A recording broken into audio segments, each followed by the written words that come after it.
Good evening. Please welcome the president of Alpha Lambda Chapter of Alpha Phi Alpha Fraternity Incorporated, Brother Deli Oladapo. Good evening, and thank you so much for joining us today. Today begins what we call Brotherhood Week. So on behalf of the brothers of Alpha Lambda Chapter of the Alpha Phi Alpha Fraternity Incorporated, welcome. Our platform from a leadership perspective is focused on brotherhood, service to community, and fraternity. We're delighted to have a public forum, having engaged discussions with our public leaders who are also members of our fraternity, so that we can discuss the matters that affect us as Black Americans in this country of ours. I'd like to turn it back over to Fred Davis, and a personal thank you for all of his tireless efforts for all of the programming that we're about to enjoy. Thank you. Thank you, Brother President Oladapo. So let me introduce our two moderators for this evening's first panel. First is Brother Dr. Basil Smikle. He's a professor at Rutgers University, Newark, in the School of Public Affairs and Administration, and lectures at Columbia University's School of International and Public Affairs and Teachers College. He, with over 15 years in higher education and 25 years of a career dedicated to public service, Dr. Smikle regularly shares insights on electoral politics, governance, and public policy on national media outlets such as MSNBC, CNN, and Bloomberg TV. Thank you, Brother Smikle, for being the moderator for today.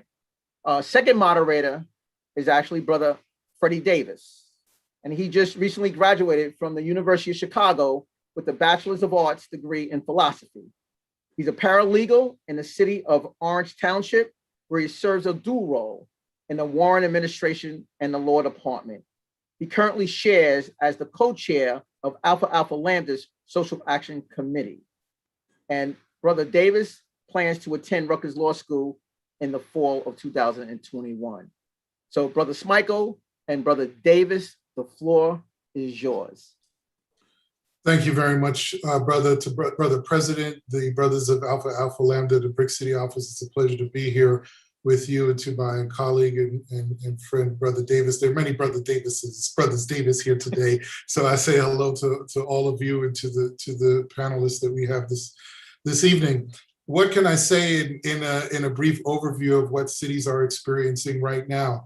Last year, this time, we were in the middle of a pandemic and concerned about our future in the midst of what would be a historic presidential race. And of course, we've seen the outcome of that with the election of a historic vice president in our sister, Kamala Harris. But there are still real concerns about what's happening in cities. The administration has sent some funding to states and localities, but we've seen so much just in the last few months, an insurrection in our Congress, in a building and in an institution that one of our panelists this evening, Congressman Rangel, gave so much of his life to. We've seen real concerns about what's happening in terms of our schools in our cities. What is going to happen with our students who may be experiencing a 1 to 2 year lag? What does that mean for their lives as they're matriculating in their coursework and for the rest of their lives, especially as they transition from high school into college? We have concerns about criminal justice, of course, especially as we've come off of a verdict from the George Floyd court case, but there's still more work to be done.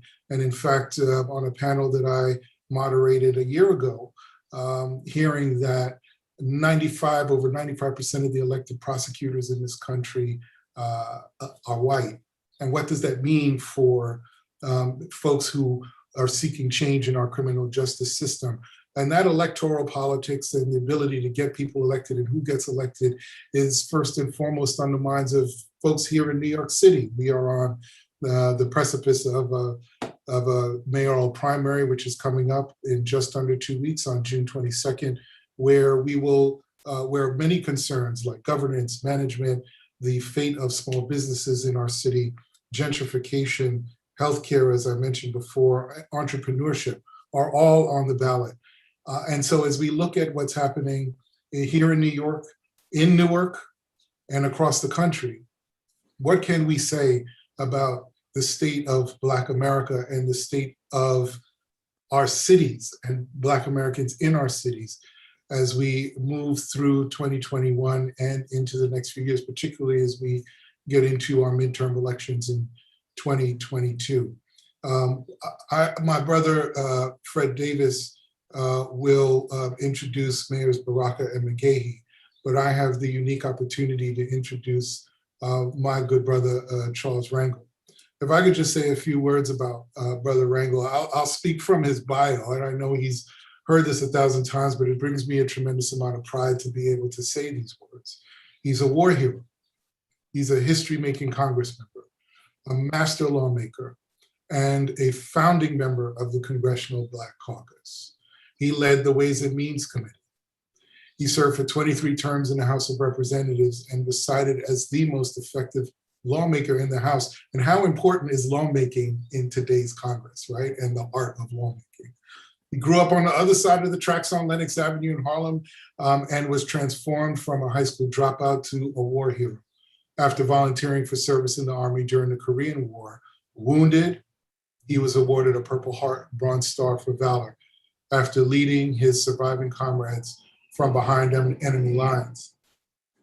With the aid of the GI Bill, he earned degrees from NYU and St. John's University Law School, began his public service career as an assistant U.S. attorney for the Southern District of New York, later a New York State Assembly member, and went to Washington, D.C. in 1971 to serve in the House after defeating legendary Congressmember Adam Clayton Powell Jr.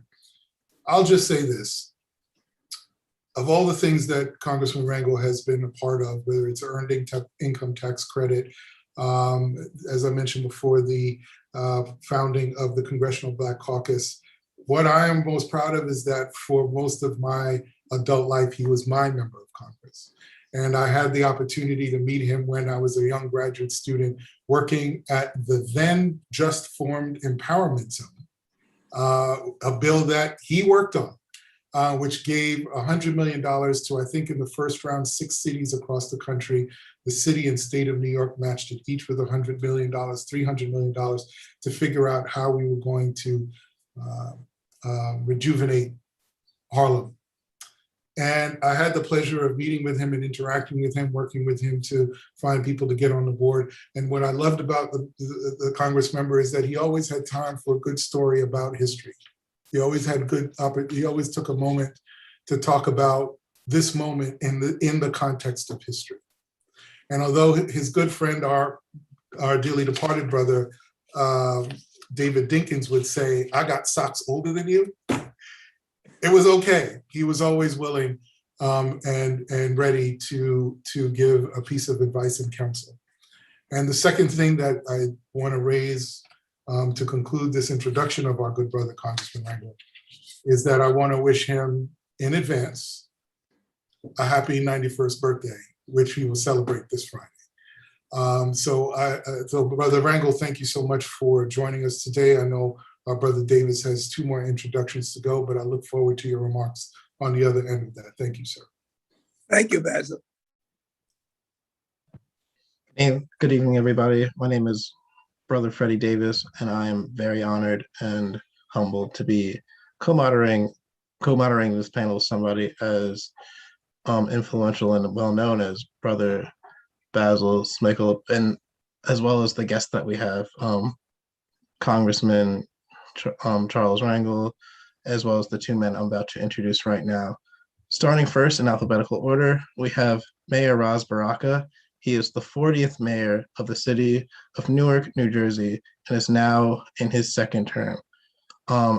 As a progressive, he has led a city once known as trouble into a city with the narrative of a city of opportunity around it. He has lowered crime rates, as well as led an increase in investment and growth in the city. And just for context, Newark is about 50% African American. Our next panelist is Mayor Frank McGehee. He's the mayor of Maplewood.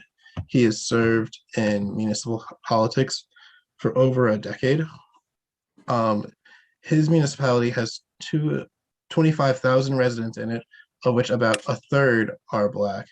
And he has over 2 decades of experience in management and leadership at high-profile startups and Fortune 500 companies, including Disney Plus, DraftKings, Tidal, Harris Entertainment, and Bank of America. And with that, we'll let our panelists lead off the discussion, starting with Congressman Rangel.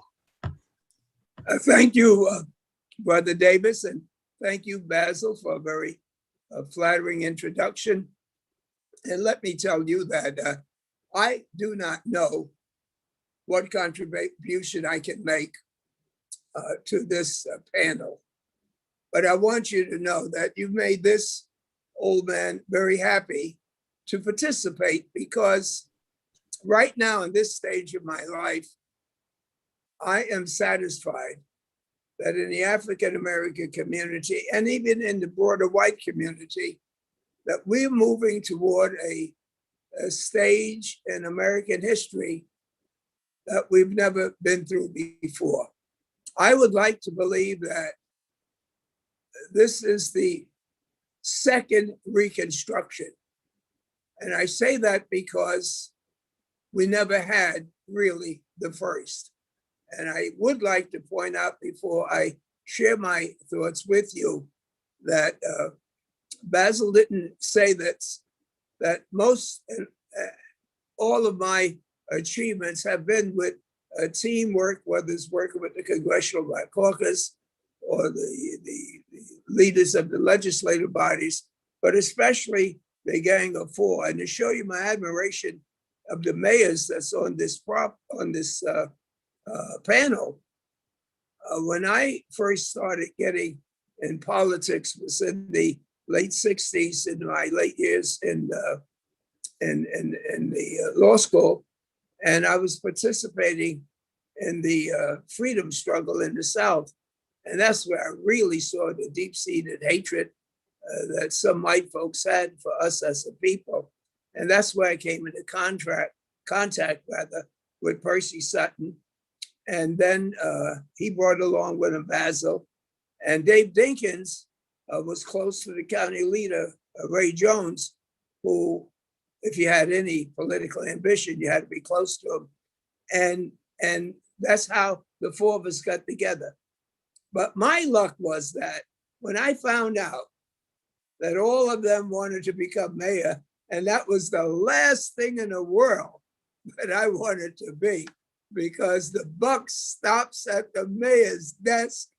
And so I want to thank you mayors for the role that you're going to have to play in this new construction.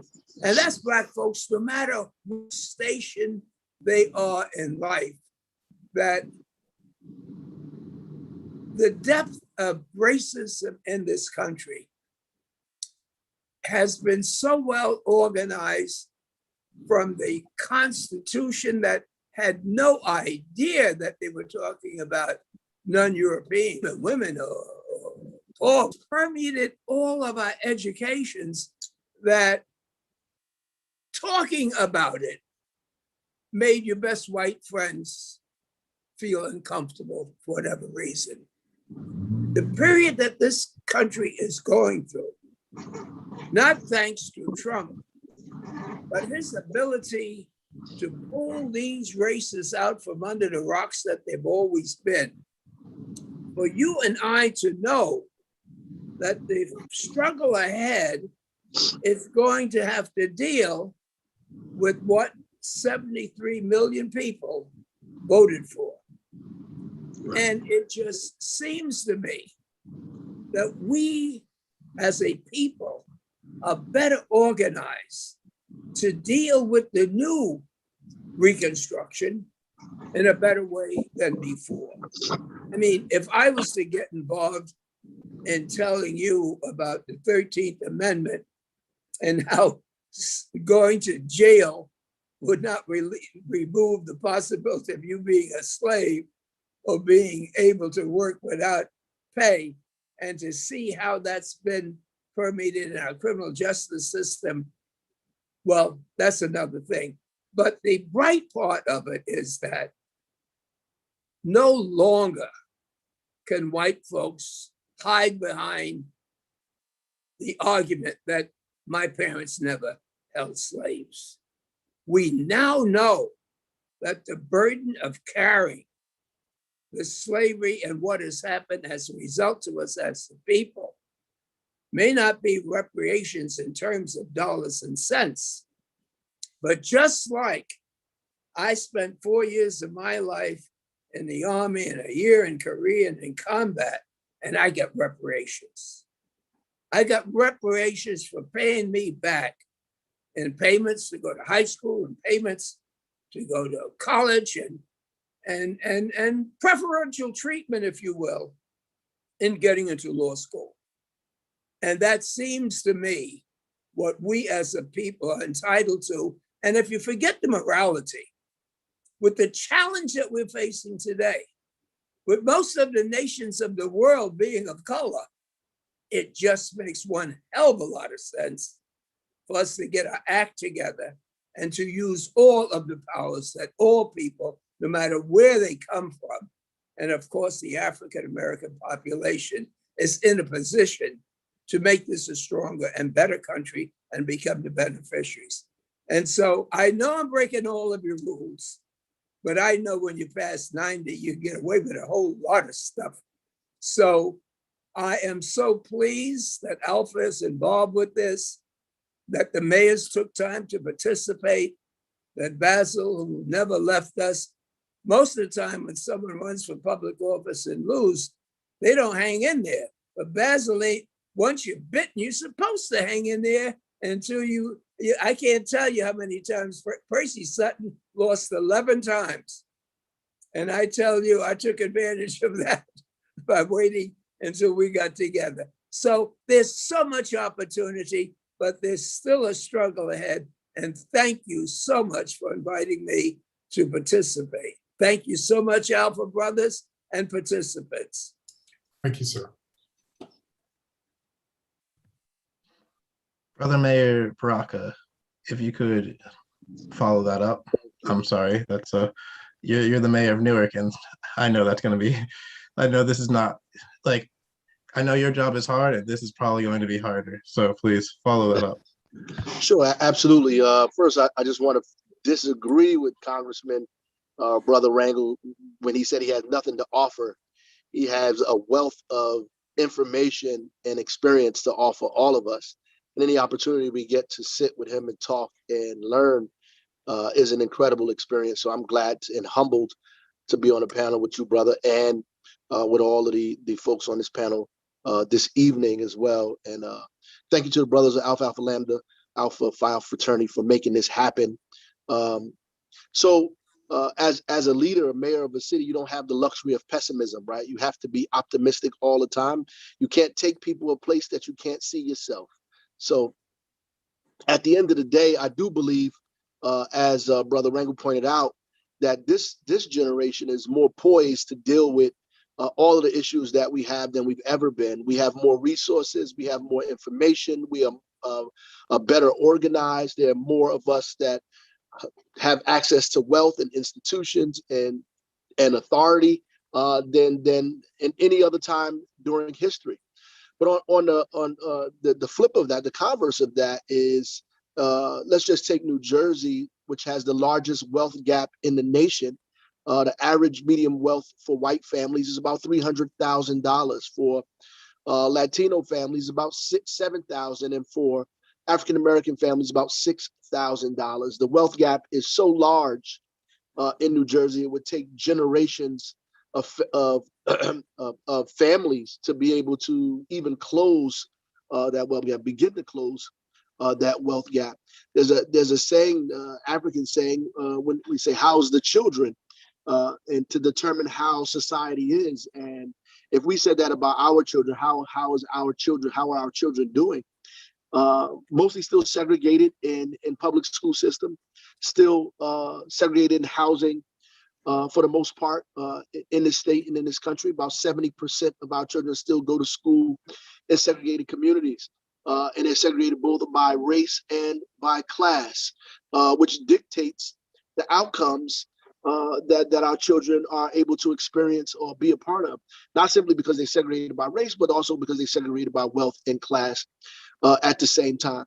And as you can see, what's happening around the country, the outright kind of vicious and vile racist attacks that are happening, not just through policing, but through ordinary, families and people through white supremacy that is happening in this country and is becoming more and more prominent. And I think because Trump kind of took the the barriers down and allowed, as Brother Rangel, Congressman Rangel pointed out, allowed them to come forward and do the things that are happening now in a present sense. So I think that there's a lot that we have to do.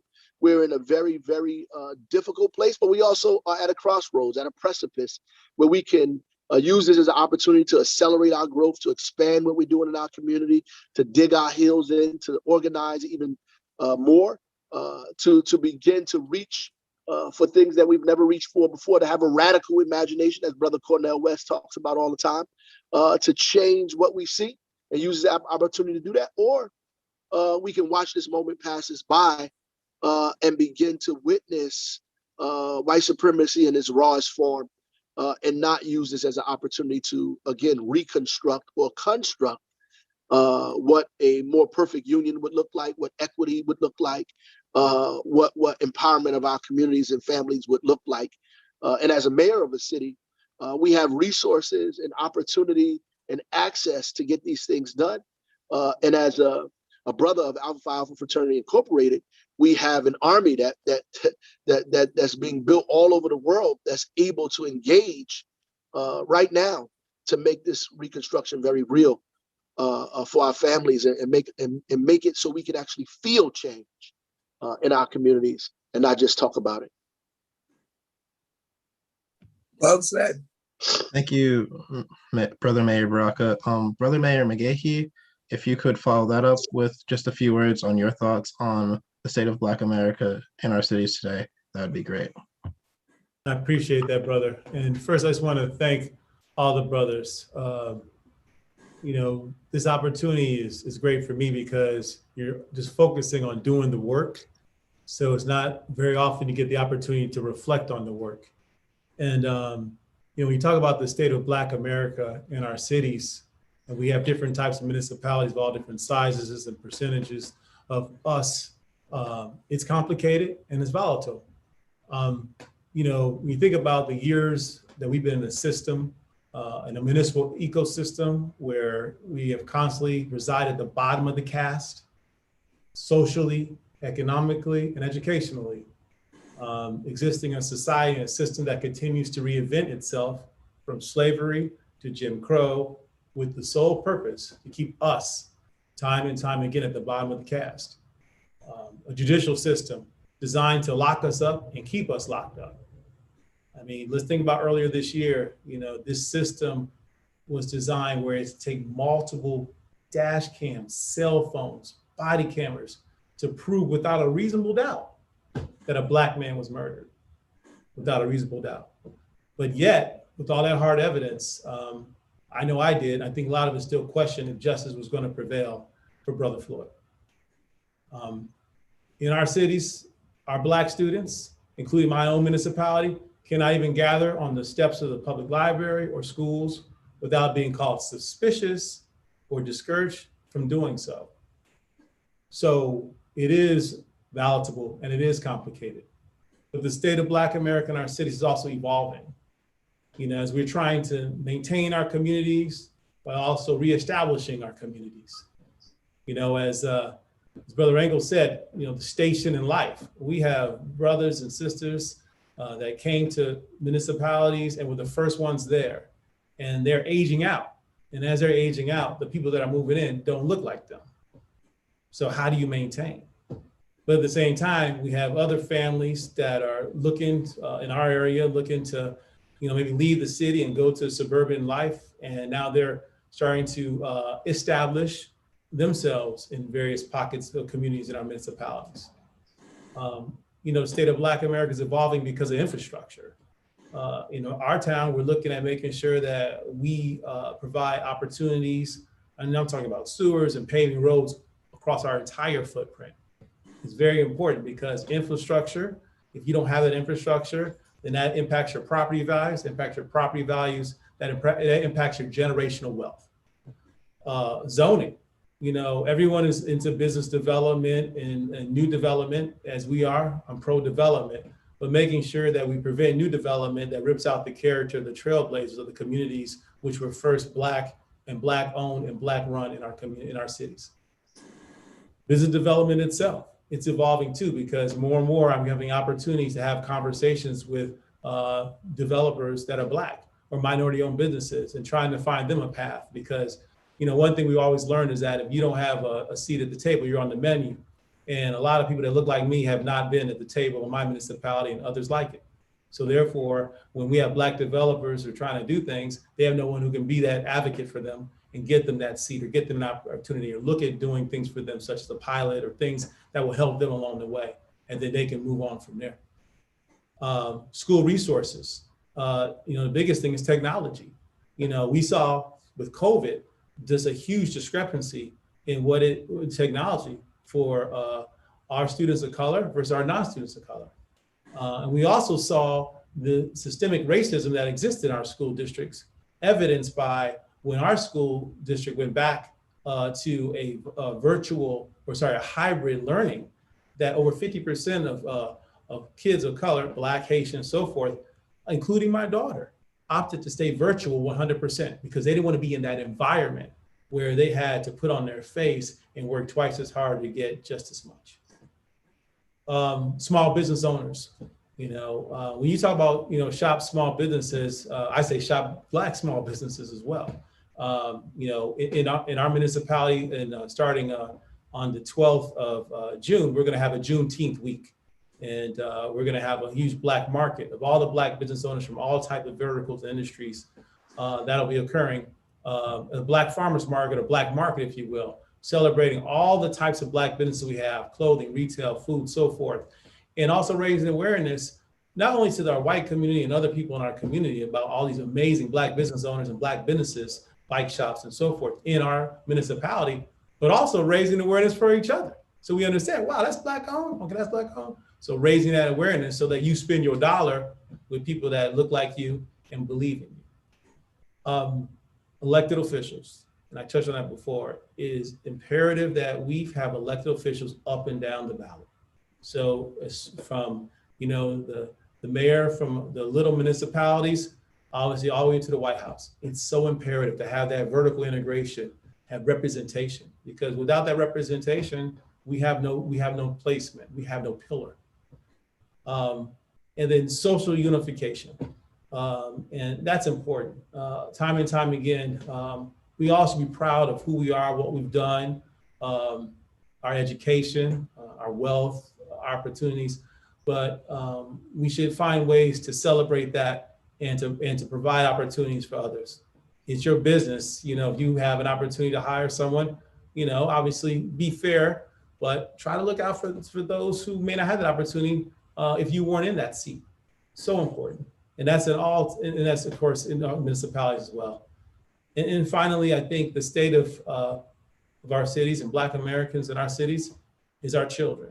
Like I said, I'm raising a young daughter, hopefully to be a future queen, if you will. And it's imperative to me that I'm an advocate, an ambassador for her education and her future. And we need to do that for all our young people, because everything we do is like the baton, you pass it to the next person. And that's how I feel about the state of Black Americans in our cities. Thank you for the opportunity.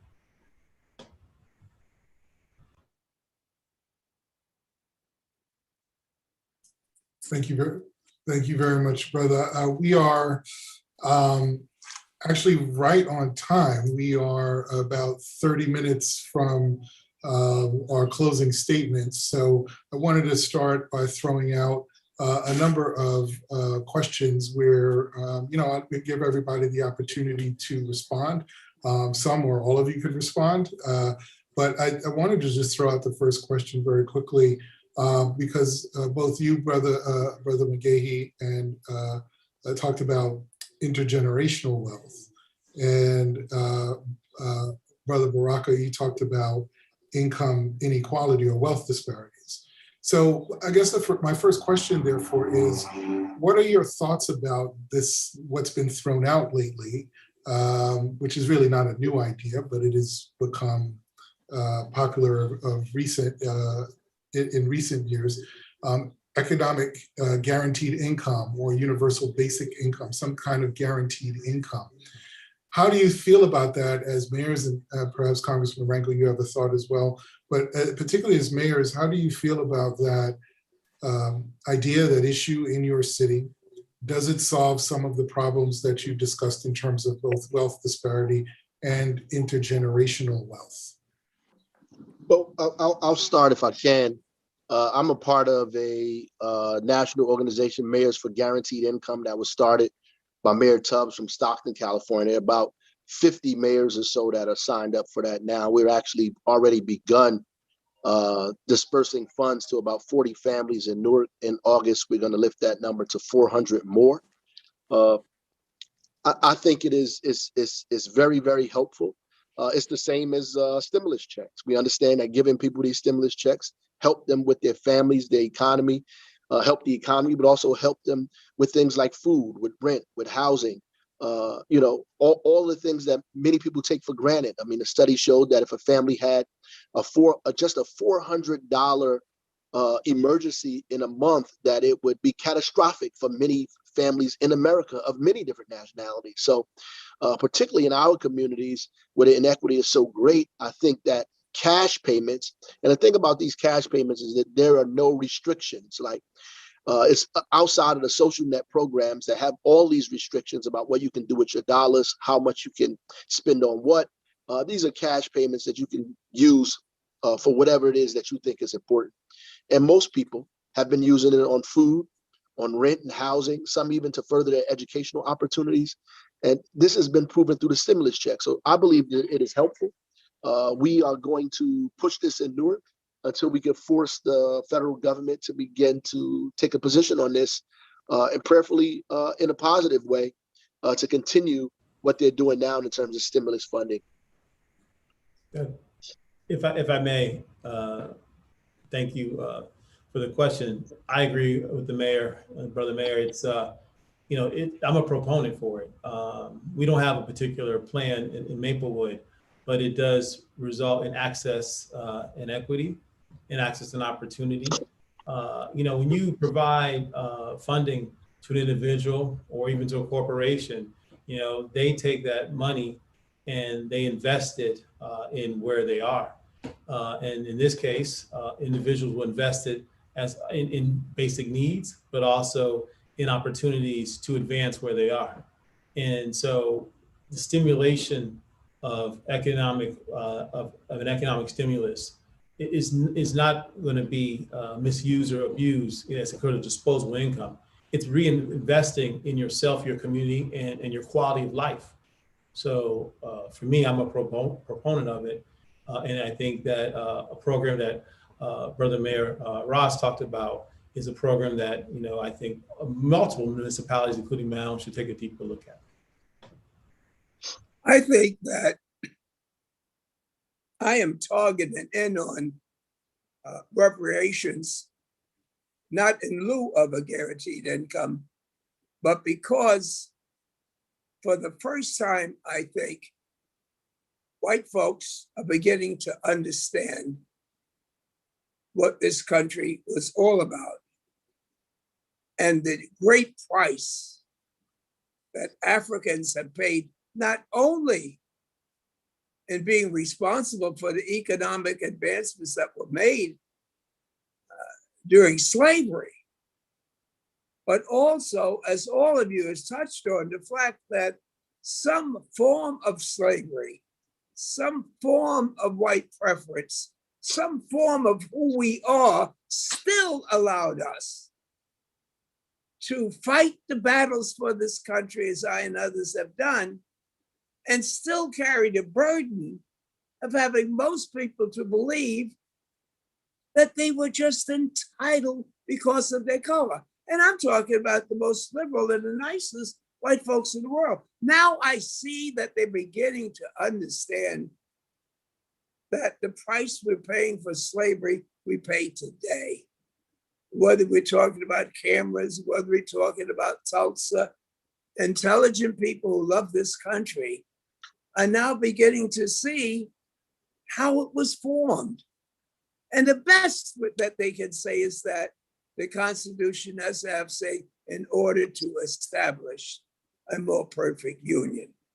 It seems to me like in any family or any outfit, if you're trying to protect what you got as the United States of America, and you're threatened by other people, many of whom don't look like the power structure, that somebody will get into a room, not necessarily a spiritual room, but an economic and a national security room, and say, how the hell can we compete if we don't have everyone on the same level?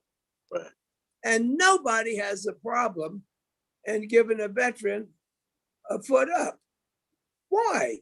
Because they believe they're entitled. And I think that soon people are going to understand that we as a people are entitled. And for that reason, I am so excited. As the mayors have said, as everyone has said, we're in better shape to take advantage of that now than we were after the Emancipation Proclamation, which meant nothing to most of us. Brother Smikle, if you don't mind, the young person in me sort of wants to jump in here, and we're going to go a little out of order, but because of what the Congressman has brought up previously, especially in regards to the fact that teamwork had helped him accomplish some of his greatest achievements, I really want to turn this back to the mayors and to the congressmen for their own ideas. When I was crafting this question, I was thinking of Mayor Antar Lumumba from Jackson, Mississippi, and it's basically as follows. How do you feel when you deal with politicians on the state and county level when you're trying to implement plans that they then try and block? And I was especially reminded about this, Brother Mayor Baraka, when you were talking about how you're a part of this association of mayors. So I'm sure that this is why you'll be super useful as well, Congressman, on the national level. This definitely happens in a lot of places where you have like these progressive Black mayors or Black mayors in general pushing, trying to push their own legislation through, and sort of what the white supremacy power is like, well, no, not too fast.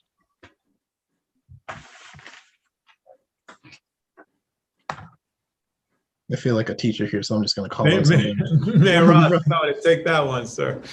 Yeah. So wow. I think it's like not just the state level, it's county, state, federal level. And the closer it gets to you, the more debilitating it becomes, the more difficult.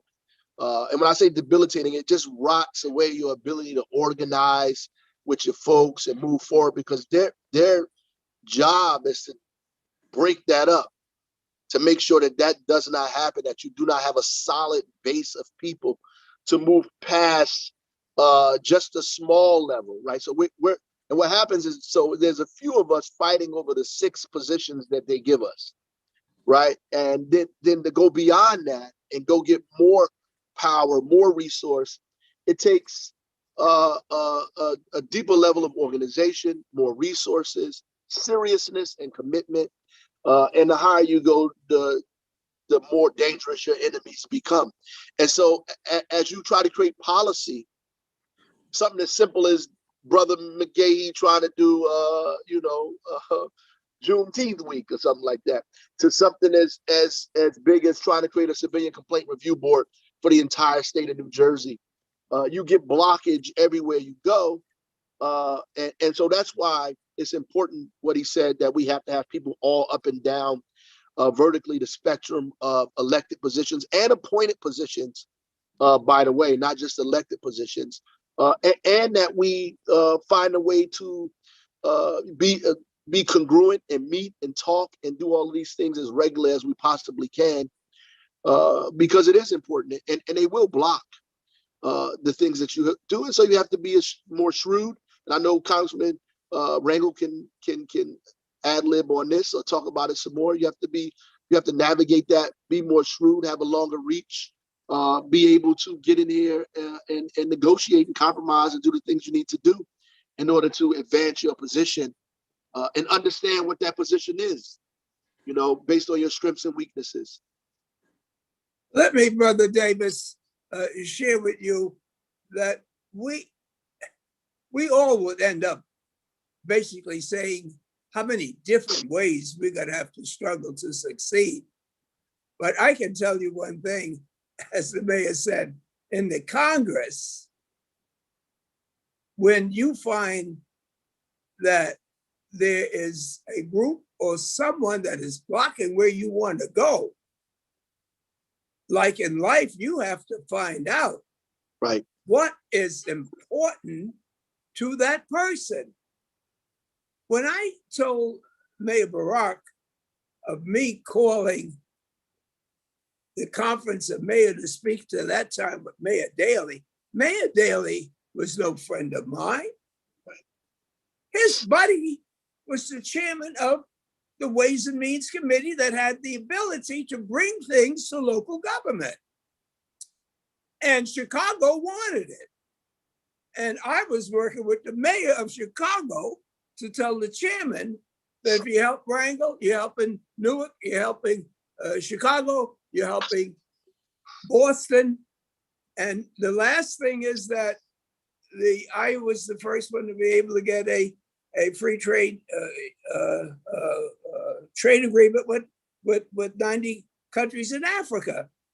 People had no concern about anything in Africa, not Republicans and not Americans. And when people saw that the entire non-existing Jewish caucus in the House was supporting me, they thought, how in the hell would the Jewish community be concerned with Rangel's bill that had to do with Africa? Well, it was the African trade ministers that came with the idea that they would like to have some of their wares go to Israel and accept it with Israel before they were able to accept the tax benefit in the United States. And when they found out they were going to be the beneficiary, somehow they had an interest in the bill.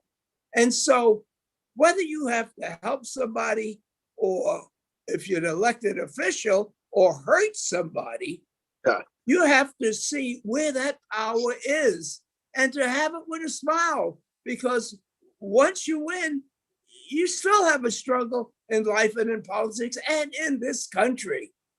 And so I don't care what the problem is. I play poker. If you got a bad hand and you don't like it and you got to throw it in, then you can't win. But if you don't give up, as John Lewis, he said it all. Don't give up, don't give in, don't get out, make some trouble, make some good trouble. And if people just wonder, are you crazy? What's on your mind? You'd be surprised how they're willing to compromise just to get rid of your issue if you have any understanding of their issues that's not opposed to your objective. So you will come up as a young person, Brother Davis, with ideas that we don't have access to now, because more and more people are beginning to understand sooner or later that this country would need us and the unification and the solidarity of Americans if we're going to maintain our position in world power. Thank you so much. Oh, sorry, Brother Biggie. No, I'll be really quick. I was going to add, I think that Brother Rangel, he just nailed it on the head, and that is find out what's important to them and use that as balance, right? And in some cases, it kind of is the old saying of power to the people, because what might be important to them is capitalizing on their fear that they want to come across as a public official or someone who is against us, right?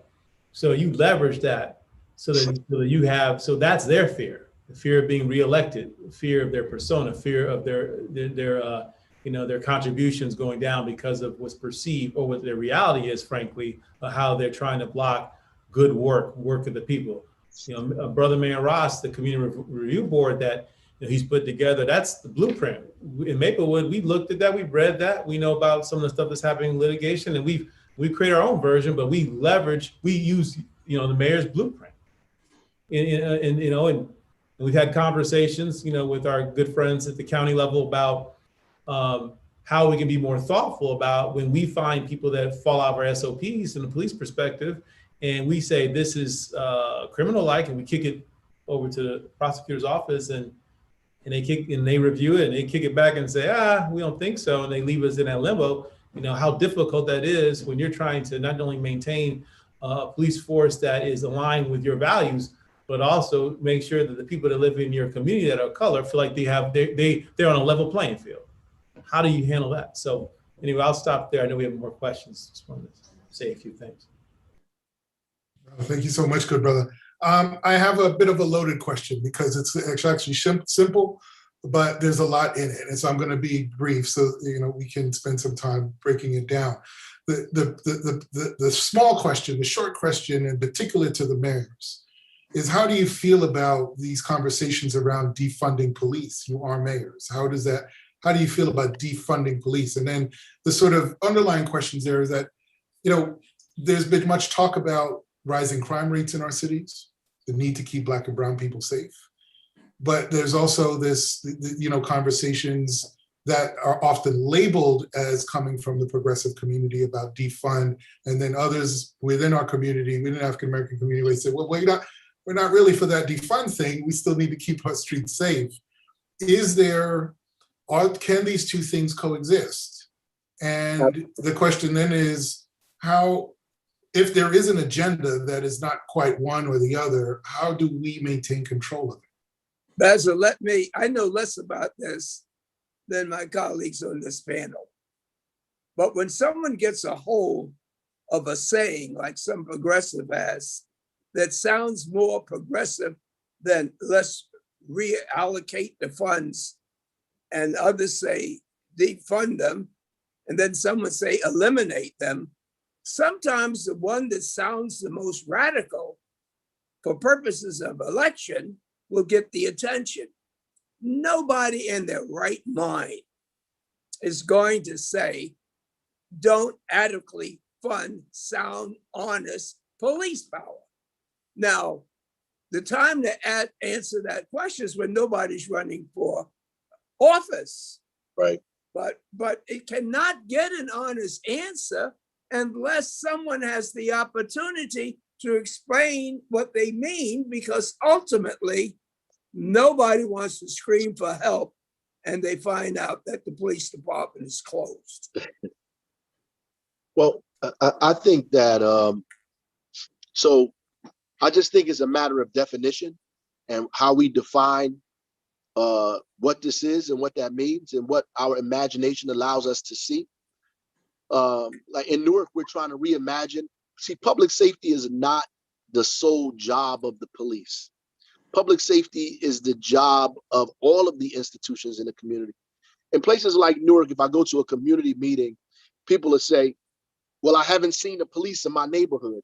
And so it's a bad thing. They want to see the police in their neighborhood. If there's no police in the presence, then they feel like they're not safe. If I'm in a suburban community, if the police are on somebody's block, people want to know, why are the police there? Police to them means there's trouble, right? Cops came, something happened, right? And because they understand that the cops respond to people who violated the law. They enforce the law. They have not by themselves. They're not responsible for the safety of the public, right? There are a whole bunch of other things that come into play there. Institutions, family, employment, school, all of that creates the persona of public safety. In places like Newark, we believe because we don't have all of those other pieces, that the cops are solely responsible for public safety. And that's wrong. And which is why we have these conflicts with the police, besides the fact that racism and white supremacy exist in the police department, but we're using the police to solve problems that they are not designed to solve, right?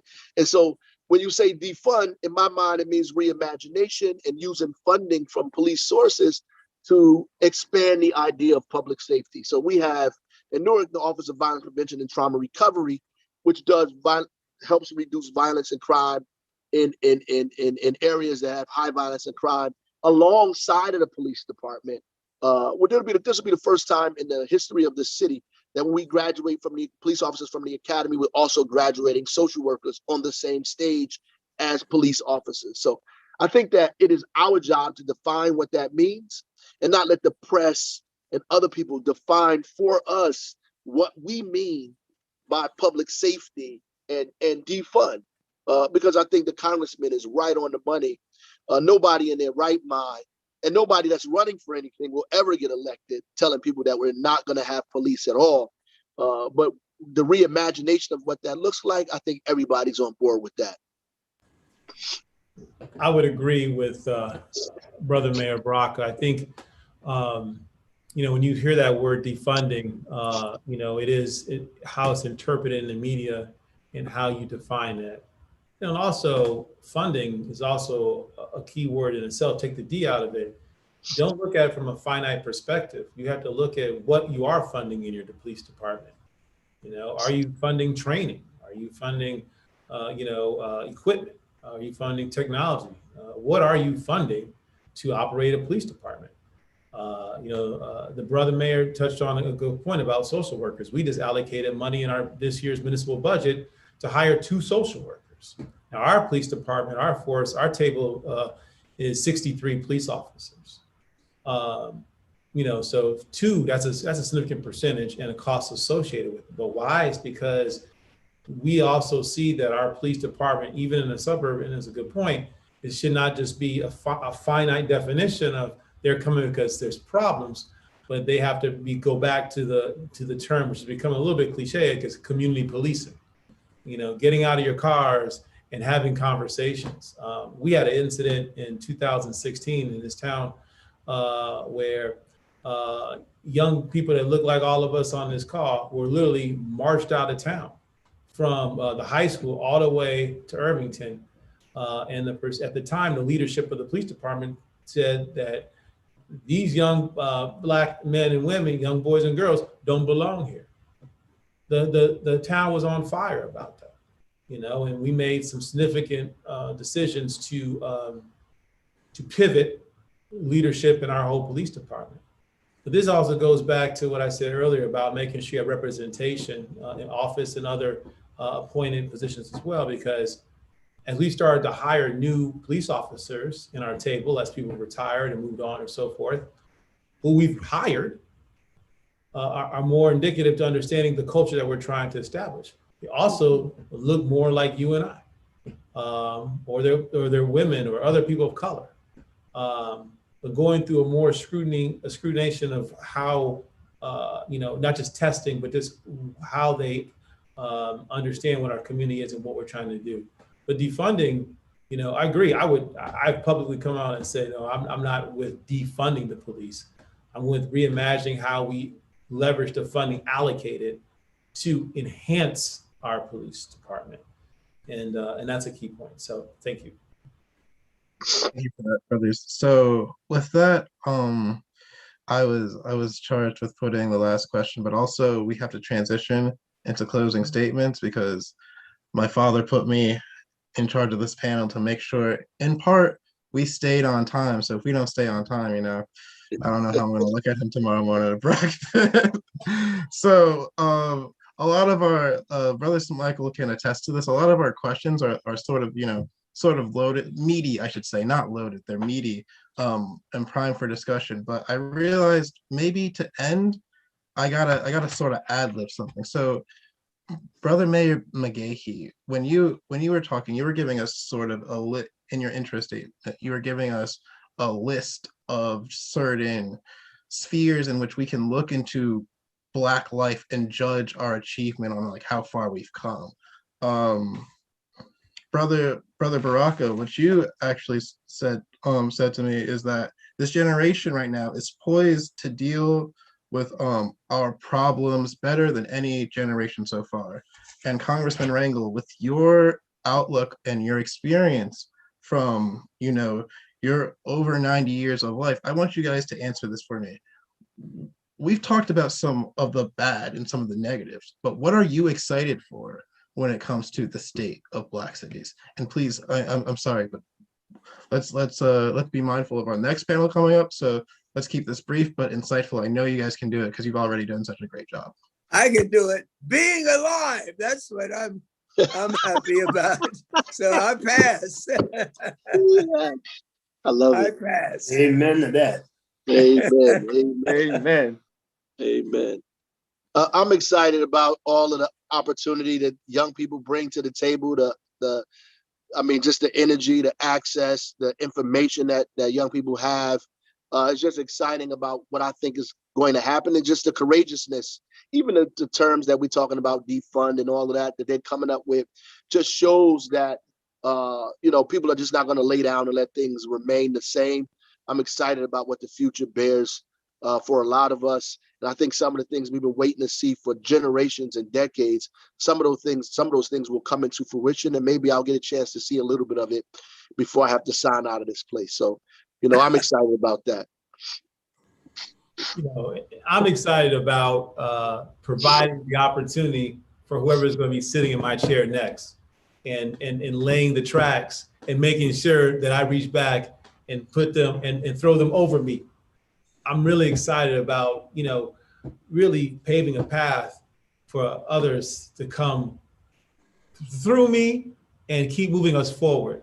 A lot of times I think there's an opportunity to do that. And if we all just commit to like helping each other out, brothers and sisters, in any capacity, then wow, what a difference. And like, I get so excited about the little things, from job opportunities to committees to writing letters of recommendation, knowing that I'm helping another young person or a person in general of color fulfill their dreams, paying it forward, reaching back all the way. I'm excited about being a pillar for us.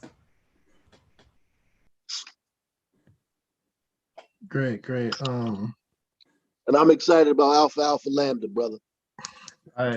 Here. Yes. So, with that, I'm sorry, I'm looking at my run of show. Brother Smikle, you have anything to say? This is actually our turn, believe it or not. I'll go real quickly. Well, I want to thank everybody who's here. I want to thank the panelists so much. It's been a blessing beyond blessings. I'm not sure if you remember Congressman Rangel, but I actually met you. Let's see, this is about 7 years ago. My mayor took me down to the Congressional Black Caucus, and I was able to meet so many wonderful Black people in public service, and you were one of them.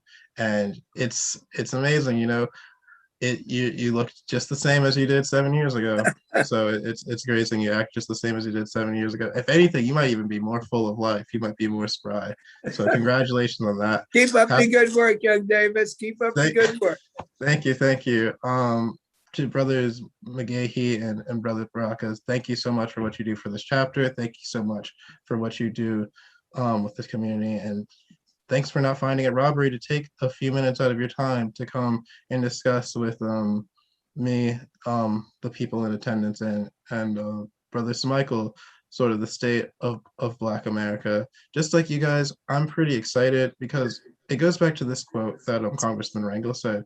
It's, if you have a bad hand and you're going to throw it in, you can't win. And that's sort of where I feel like where we are as not only just Black America, but as a country. We're people, especially my age, but people of all ages are awakening to this idea that, especially in COVID, like, we make the rules, right? It's like, well, why do we have to go to work for only $7.15 or $7.25?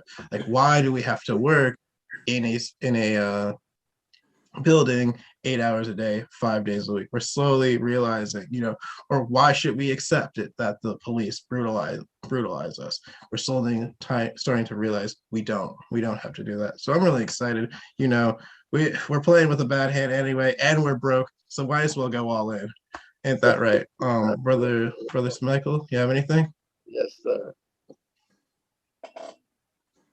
Well, I mean, I'm going to turn this over to Brother President Oladapo and the best vice president, the best father, my dad, for to get us on to the next panel, which should be really, really amazing because it's about the future of Black leadership. So everybody who was so excited on this panel about the future, well, stay on because in a couple of minutes they'll be talking about the future. Well, thank you, brothers, for your amazing presentations. Brother Rangel, you are a hero to all of us. Brothers Baraka and McGehee, thank you. And then Freddy, amazing job moderating. And Brother Smikle, amazing job as well. I'll turn it over to Brother Davis to get us into our next session. Thank you, Brother President. And again, Brother President Oladapo and Brother Freddy Davis said it all. Thank you so much, panelists, for being on, for giving us a lot. And I know you have a lot more to give us, so we're eventually going to get you back one of these days. Now, for those on Facebook Live and YouTube Live, we will transition, so stay on. Brother Nichols, just give us the word how we will transition right now. We'll be back in probably about 2 minutes. Brother Nichols? So long, I got mixed up here. Brother Rangel, yes. But take care and thank you so much. Thank you. God bless you. We're going to be celebrating with you on Friday, 91. Good. I look forward to it. Thank you. Blessings.